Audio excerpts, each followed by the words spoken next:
கொஞ்சம் விட்டுருந்தேன்னா ஒரு பொடிக்காக இந்த வீட்டில் எல்லாரும் சேர்ந்து போராட்டமே பண்ணியிருப்பாங்க.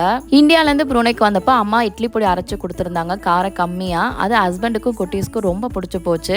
ஸோ அது இப்போ காலி ஆயிடுச்சு. பொடி காலியானனால திரும்ப அரைக்க சொல்லி கேட்டுகிட்டே இருந்தாங்க. இதோ அரைக்கிறேன் அப்படின்னு சொல்லி சமாளிச்சுட்டே இருந்தேன்.